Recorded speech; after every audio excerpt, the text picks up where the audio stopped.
Assalamualaikum warahmatullahi wabarakatuh. Nama saya Binur Alansyah dari Universitas Sang Tua, Teknik Elektro, NIM 2019-023-0018. Sistem monitoring untuk catur daya berbasis aplikasi mobile. Latar belakang. Seiring dengan berkembangnya teknologi mobile smartphone juga dapat fungsi sebagai HMI (Human Machine Interface) pada sistem SCADA. Pemanfaatan inilah yang akan digunakan dalam monitoring suatu perangkat catur daya. Dilihat dari fitur suatu mobile smartphone yang bentuk fisiknya kecil dan bisa diakses melalui jaringan internet sehingga dapat memonitor dari jarak yang sangat jauh dan bisa dibawa kemana saja. Tujuan penelitian ini untuk merancang dan membuat HMI SCADA pada mobile smartphone untuk sistem monitoring pada perangkat catur daya.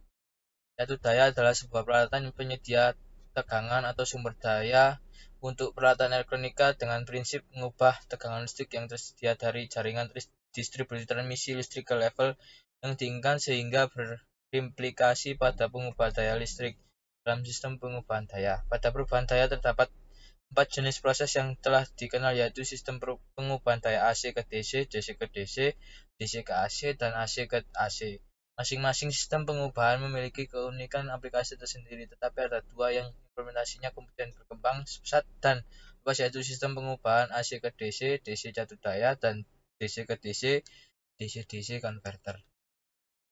Microcontroller adalah sebuah sistem komputer yang seluruh atau sebagian besar elemennya dikemas dalam satu chip IC sehingga sering disebut single chip mikrokomputer. Microcontroller merupakan sistem komputer yang mempunyai salah satu atau beberapa tugas yang sangat spesifik. Microcontroller dapat menyimpan suatu program yang nanti dapat berfungsi sebagai pengontrol input dan output dari suatu rangkaian elektronika.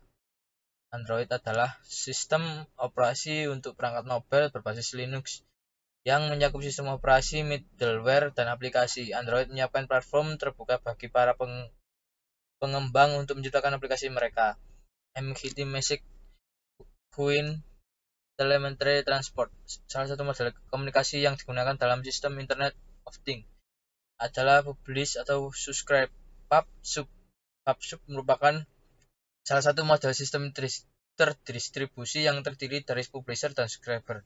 Publisher adalah pengirim pesan, sementara subscriber adalah penerima pesan berdasarkan langganan. Subscription broker berfungsi sebagai perantara publisher dan subscriber untuk melanjutkan pesan dari publisher ke subscriber dan mengelola subscriber dari subscriber.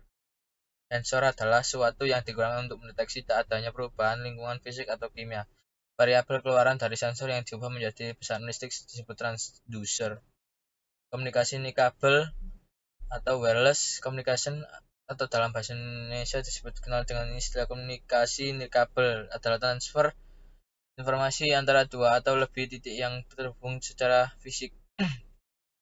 Jarak bisa pendek seperti beberapa meter untuk remote control televisi atau sejauh ribuan atau bahkan jutaan kilometer untuk ruang dalam komunikasi radio. Ini merupakan sebagai jenis tetap mobile dan portable radio dua arah, telepon seluler, personal digital assistant PDA, dan jaringan nikabel. Arduino IDE adalah sebuah software yang sangat berperan untuk menulis program mengkompil menjadi kode biner dan mengupload ke 26 dalam memori. Microcontroller software ini berjalan pada Windows, Mac OS X, dan Linux.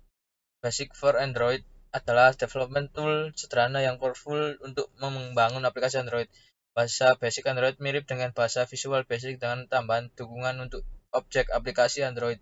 APK yang dikompil oleh Basic Android adalah aplikasi Android native atau asli, dan tidak ada ekstra runtime seperti di Visual Basic yang tergantungan file MSBVM60 dan lain. Yang pasti aplikasi yang dikompil oleh Basic Android adalah nomor dependencies, tidak ketergantungan file oleh lain.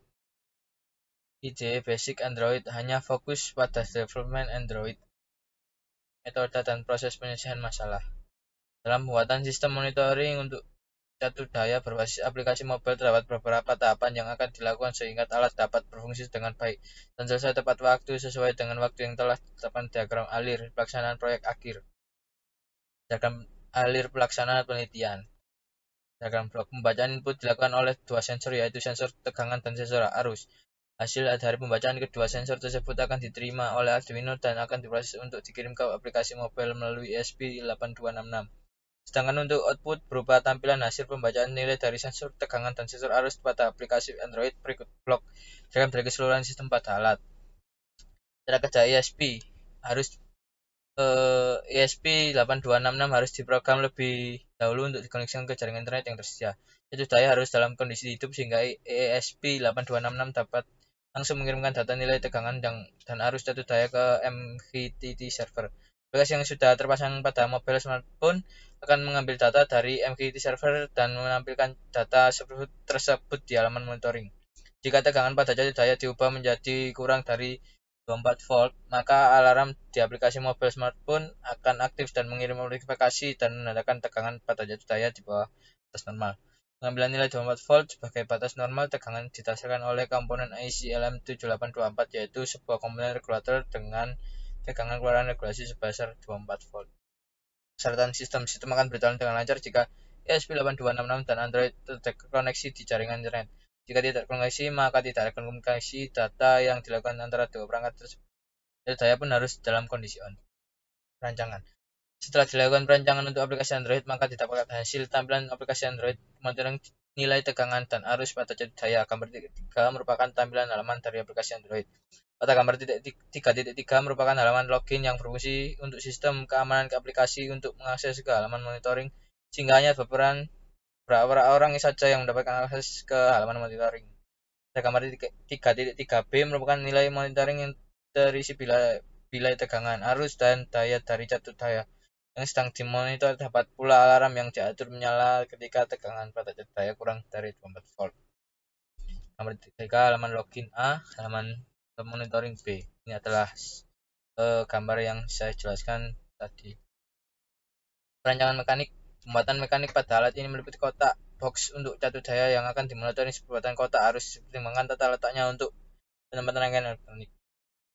Nilai tegangan arus dan daya yang terbaca di Arduino. Ini adalah hasil dari yang terbaca tadi.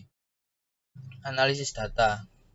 Nilai dari tegangan arus dan daya dari jatuh daya yang sedang dimonitor dapat terbaca halaman monitoring di Android. Ketika tegangan keluaran pada jatuh daya diubah, maka nilai tegangan pada halaman monitoring ikut berubah pula, berdasarkan dengan nilai sebenarnya. Sedangkan untuk alarm pada halaman monitoring akan aktif bila tegangan keluar diubah menjadi kurang dari 24 volt. Kesimpulan, berdasarkan hasil dari perancangan dan analisa tugas akhir, sistem monitoring untuk jatuh daya berbasis aplikasi mobile dapat ditemukan beberapa hal, yaitu nilai tegangan dan arus yang terukur pada keluaran LM317 dan ditambahkan di indikator voltmeter dan ampermeter pada alat dapat dimonitoring melalui aplikasi Android yang telah dibuat. Nilai tegangan dan arus yang ditampilkan di aplikasi Android akan terupdate jika ada perubahan dari nilai tegangan maupun nilai arus pada alat. Alarm dan notifikasi pada aplikasi Android yang telah dibuat dapat berfungsi dengan baik. Alarm dan notifikasi akan aktif jika nilai tegangan pada alat kurang dari batas normal 20 volt. Aplikasi akan memunculkan nilai tegangan dan nilai arus jika mobile smartphone dan ESP8266 terkoneksi ke internet. Tidak masalah jarak sejauh apapun. Status connect akan muncul pada aplikasi jika terhubung ke internet, sedangkan status not connected akan muncul pada aplikasi jika tidak terhubung ke internet. Terima kasih. Itu tadi presentasi saya. Saya akhiri. Wassalamualaikum warahmatullahi wabarakatuh.